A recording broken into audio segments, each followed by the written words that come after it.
Actually, let's bring back in House Judiciary Committee Chair Jim Jordan to react.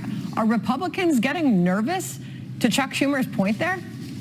No, because the facts are the facts. I don't think it matters, frankly, who they run. You can't change what's happened in 3.5 years. We went from a secure border to no border, and now they're running the border czar. We went from safe streets to record crime, $2 gas to $4 gas, stable prices to record inflation. And then, of course, you have the leadership, the character, the poise that President Trump has shown, and particularly demonstrated on July 13th, when he was shot. I mean, that literally leadership under fire. I think this choice is clear. I don't think it matters who they put up.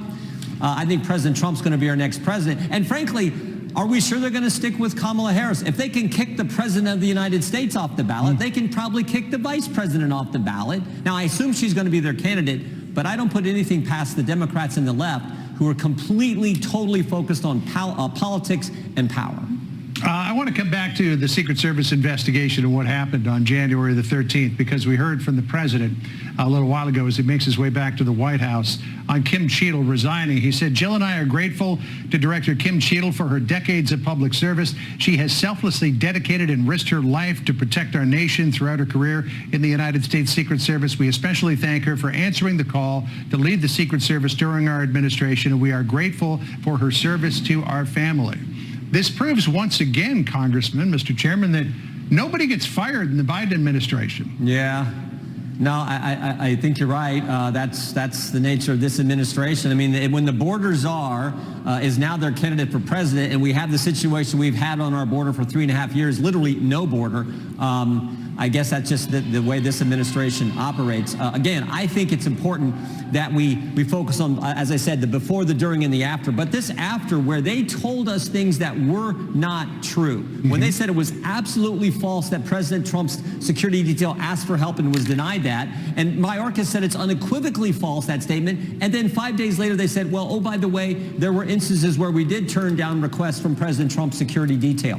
It can't be both. You were lying to us when you told us that just days after an assassination attempt on the former president. That to me is a real problem, and why so many Americans have concerns about our agencies and institutions and our government. You know, to circle back on the news just there, these two top Democrats now endorsing Kamala Harris, there seems to be momentum. There seems to be money. There seems to be some growing enthusiasm. You just said, I don't care who they put up. You do believe that Donald Trump will win, Congressman. Are Republicans underestimating her ability and Democrats' ability to pull this off? No, I learned a long time ago in athletics, you go hard all the way to the end of the match, into the game. So we got to run hard. We got great Senate candidates in Bernie Moreno in Ohio, Dave McCormick in Pennsylvania. We got good House candidates, and we got a great ticket with President Trump and Vice President Senator Vance. So we got to keep working hard.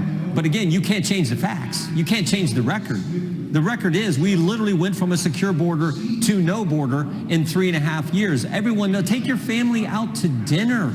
Go out to dinner and see what it costs just to take your family out on a Friday night for a dinner. It costs an arm and a leg. So everyone knows what's going on. And then there's, of course, this leadership that projecting strength from the Oval Office that we had in President Trump and don't have with this administration. So again, they can put up whoever they want. I think we're going to win, because I think the contrast is so sharp between President Trump's policies and what we've had with the Biden administration. What do you make, Chairman, of the calls from a number of Republicans, including the Speaker of the House, that if Joe Biden is not fit to stand for re-election, he's not fit to serve the presidency of the United States and should resign?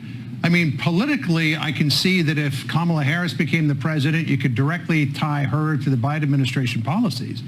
But she would then have the power of incumbency. She'd have the power of the White House behind her, including the campaign. And it strikes a lot of people, including your old colleague Trey Gowdy, who said this morning that could give her a leg up in the election. So why push for Biden to go? Look, I'm focused on November 5th. We got to win. We got to get rid of the crazy policies of this administration and the left that now controls the Democrat Party. I'm focused on that. But again, I don't know how Kamala Harris can run away from the Biden policies. She's been part of the administration, and she's the border czar, which is one of the issues on top of mind for the American people. So I don't know how she can in any way run away from the Biden policies. She's part of that administration, and she was part of implementing those particular policies, which have been bad for the country. There's a lot to take in every single minute of every hour of every day. Congressman, thanks for jumping on with us. We appreciate your time. You bet. Appreciate you hanging with us. Thank you.